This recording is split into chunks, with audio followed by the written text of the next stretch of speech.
ಭೂಕುಸಿತ ಮಾನವ ಕುಲಕ್ಕೆ ಎಚ್ಚರಿಕೆಯ ಕರೆಗಂಟೆ. ಪ್ರಕೃತಿ ತನ್ನ ಅಸ್ತಿತ್ವ ಕಳೆದುಕೊಳ್ಳುತ್ತಿರುವುದರ ಸಂದೇಶ. ಮನುಷ್ಯ ಯಾವುದನ್ನ ಮಾಡಬಾರದು ಅಂತಹದನ್ನ ಮಾಡಿದ ಏನಾಗುತ್ತದೆ ಎನ್ನುವುದರ ಸಾರಾಂಶ.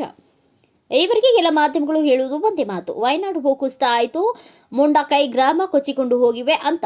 ಅದರಂದಾಚಿಗೆ ಕಡು ಸತ್ಯ ಯಾರು ಮಾತಾಡ್ತಾ ಇಲ್ಲ. ಬರೀ ಭೂಕುಸಿತದಿಂದನೇ ಇಷ್ಟೆಲ್ಲ ಅನಾಹುತ ಆಯ್ತಾ?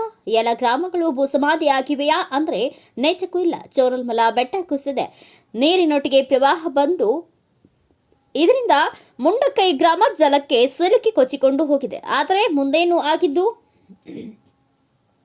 ಮುಂದೆ ಸಾಗಲು ಯಾವುದೇ ಸಾಧ್ಯವೇ ಇರಲಿಲ್ಲ. ಆಗ ತನ್ನ ಸ್ಥಳ ವಿಸ್ತರಣೆ, ನೀರಿನ ಹರಿವು ಹೆಚ್ಚಾದಂತೆ ಪ್ರವಾಹದ ಮಟ್ಟ ಇರುವಾಗ ಇಡೀ ಚೋರಲ್ಮಲ ಒಂದು ಸುತ್ತು ಹಾಕಿ ಎಲ್ಲಿಯೂ ಮುಂದೆ ಸಾಗಲು ಸಾಧ್ಯವಾಗದೆ ಫ್ರಧುಮಲ ಅಡ್ಡವಾಗಿ ತಡೆದಾಗ ಅದರ ಓಟ ಹಿಂದಕ್ಕೆ ಸರಿದು ಅಟ್ಟಮಲ ಗ್ರಾಮದ ಕಡೆಗೆ ನುಗ್ಗಿದೆ. ಅದರ ಪ್ರವಾಹ ಹೊಡೆತಕ್ಕೆ ಸಿಕ್ಕಾಗ ತನ್ನೆಲ್ಲ ವ್ಯಾಪ್ತಿ ವಿಸ್ತರಿಸಿ ಗ್ರಾಮದ ಜೊತೆಗೆ ಫುದುಮಲ ಬೆಟ್ಟವನ್ನು ಕೊಚ್ಚಿಕೊಂಡು ಪದಿನೊಮನ್ನಾಂ ಪಾಲಂ ಕೊಲ್ಲಿ ಮೂಲಕ ಚಲಿಯಾರ ಮಲಪುಲಂ ಕಡೆಗೆ ಹೊಳೆಯಾಗಿ ಹರಿದಿದೆ.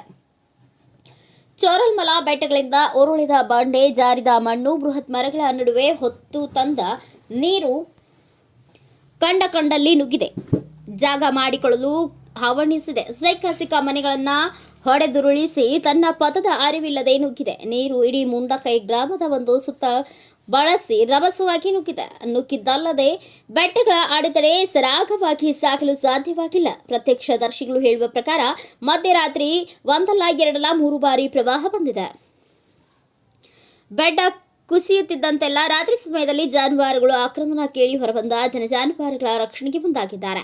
ಆ ಸಮಯದಲ್ಲಿ ಮುಂಡಕ್ಕೆ ಸೇತುವೆ ಒಡೆದು ನುಗ್ಗಿದ ನೀರು ಎಲ್ಲವನ್ನ ತನ್ನೊಂದಿಗೆ ಕೊಚ್ಚಿಕೊಂಡು ಚಾಲಿಯಾರ ಕಡೆಗೆ ಧಾವಿಸಿದೆ. ಕೆಲವರು ರಕ್ಷಣೆಗಾಗಿ ಗುಡ್ಡ ಹತ್ತಿ ಕುಳಿತಿದ್ದಾರೆ. ನೀರು ಮತ್ತೆ ಪ್ರವಾಹವಾಗಿ ಬಂದಂತೆಲ್ಲ ಗುಡ್ಡ ಅಲುಗಿದೆ. ನೀರು ಹೋಗಲಾಗದೆ ಅಟ್ಟಮಲ, ಸೂಜಿಪಾರ, ಪುದುಮಲ ಭಾಗದಲ್ಲಿ ಹಿಂದಕ್ಕೆ ಚಲಿಸಿದ ನೀರು ನೂರಾರು ಕುಟುಂಬಗಳನ್ನ ಬಲಿ ಪಡೆದಿದೆ.